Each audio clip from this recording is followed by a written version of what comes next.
morning, good afternoon, good evening, wherever you are listening to this, watching this in the world at whatever time.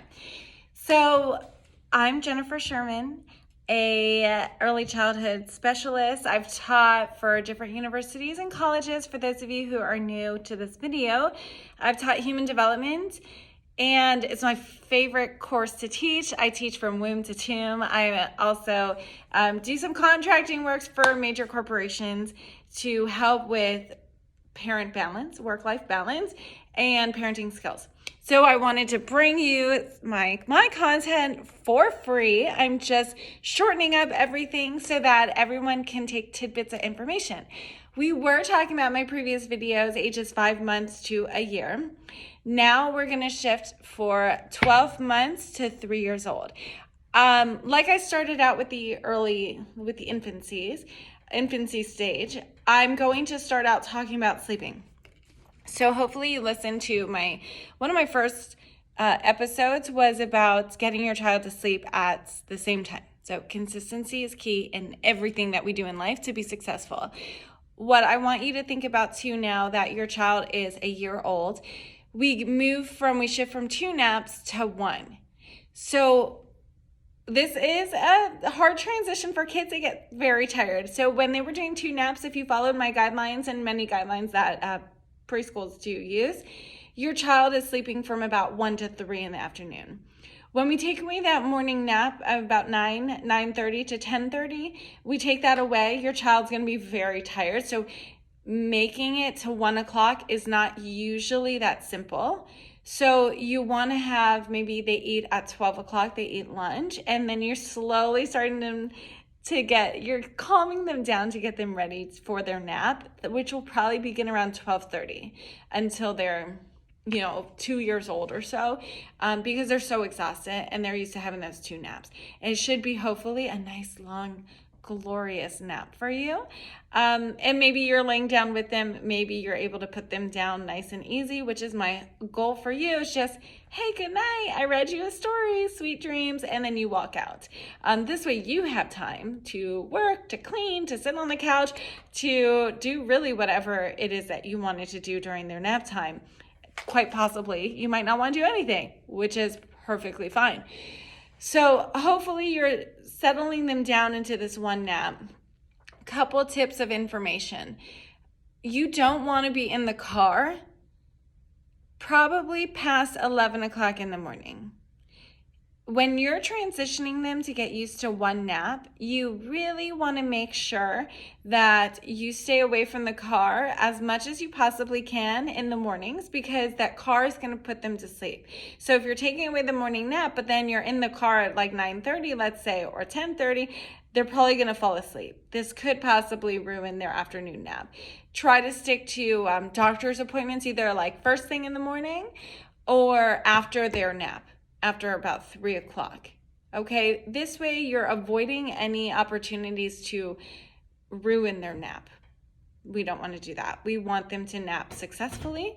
So especially when you start that shift, make sure that anytime you start a transition, and we'll talk about potty training later on too, anytime you start a transition for your child, you want to make sure that it's at a time where they're consistently at home. You're not traveling, you're not having guests in and out of your house. You want to make sure that for at least a week, you can be completely consistent each of those days. So hopefully your transition from 2 naps to 1 nap goes smoothly. Again, keep them at home, let them run around outside all morning if possible, weather permitting, depending on where you live, or indoor playgrounds.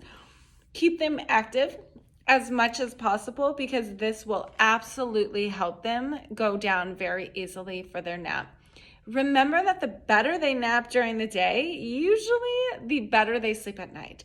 I'm sure a lot of you have thought, oh my gosh, my kid's sleeping too long, I better wake them up, otherwise they'll never sleep. Sometimes what you realize is if you shorten their nap too much, they end up sleeping poorer that night.